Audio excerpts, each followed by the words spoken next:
Good morning, everyone. Happy Tuesday morning to you. My name is Don K. Preston. I am the president of Preterist Research Institute of Ardmore, Oklahoma. We are looking at the resurrection of 1 Corinthians chapter 15. We're doing a thematic study of this great chapter, demonstrating that the resurrection of 1 Corinthians 15 is not, cannot, could not be speaking of an event at the so-called end of time, or the end of the Christian age. We're looking at Paul's statement at 1 Corinthians 15:19 and following, where Paul says, "Then comes the end." What end? Well, once again, all futurist views tell us he's talking about the end of time, the end of the Christian age.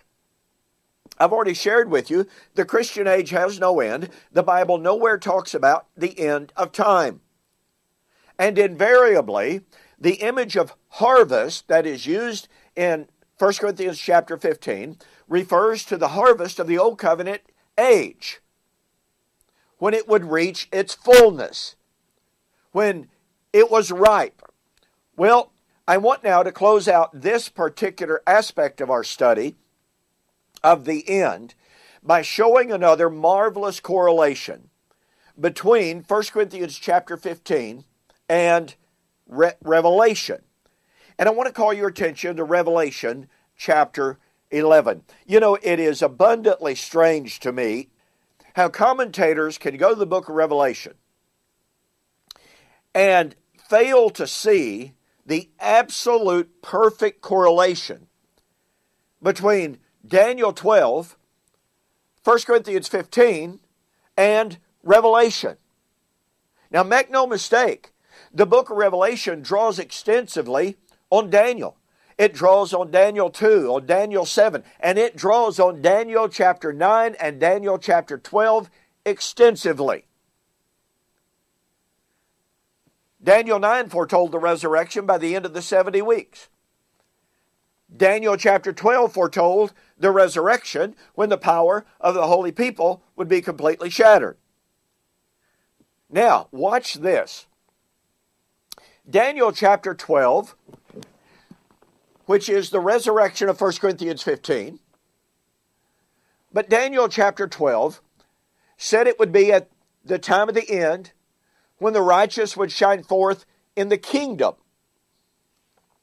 And Daniel chapter 12, Daniel was told, "And now, Daniel, go your way.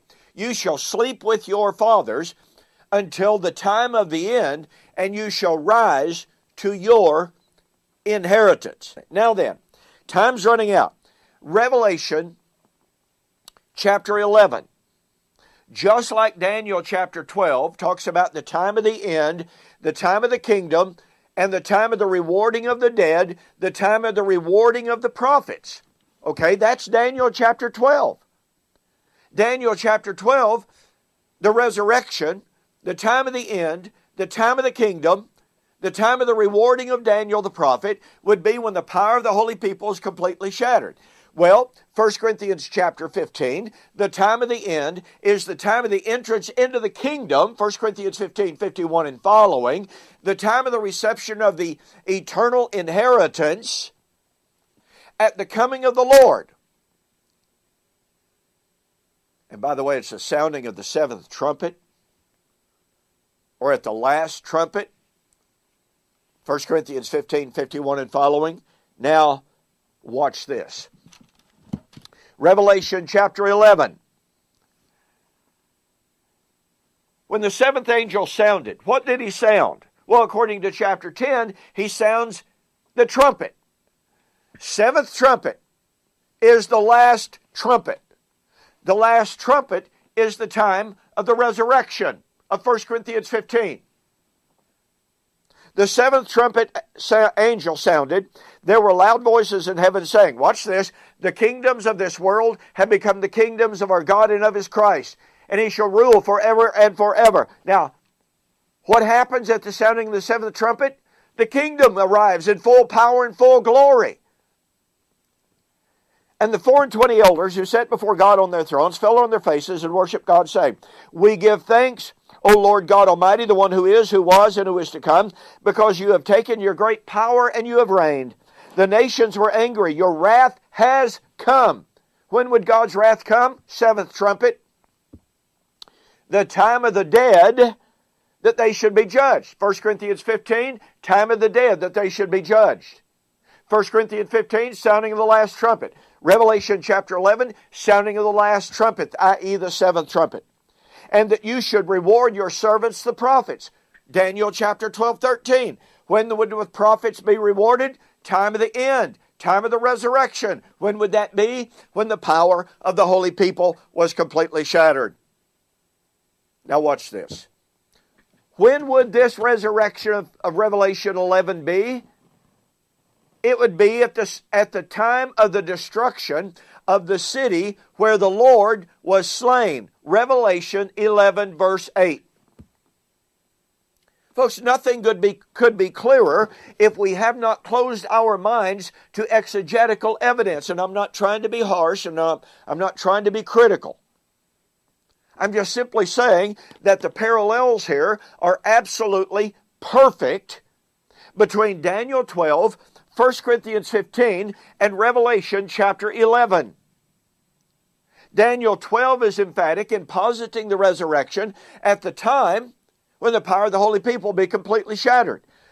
1 Corinthians 15 is emphatic in placing the resurrection at the sounding of the last trumpet, and the time of the judgment of the living and the dead, and the time of the reward, just like Revelation chapter 11, is emphatic in declaring that the resurrection would be at the sounding of the seventh trumpet at the time of the judgment of the city where the Lord was slain, the time of the judgment of the living and the dead, the time of the rewarding of the prophets of Daniel chapter 12, where the holy power of the holy people be completely shattered.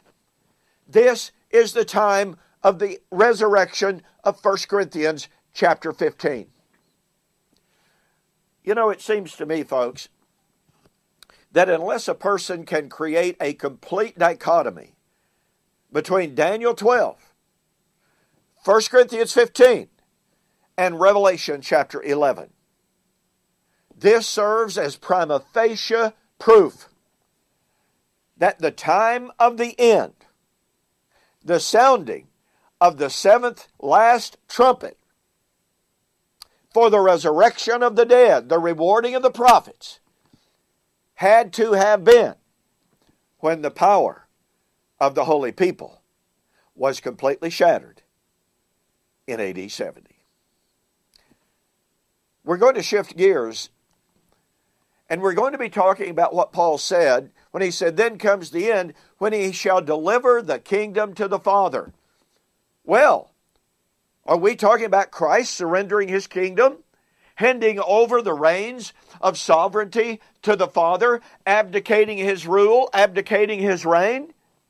That's what some people believe, as we shall share with you, and as we shall refute, beginning on the flip side.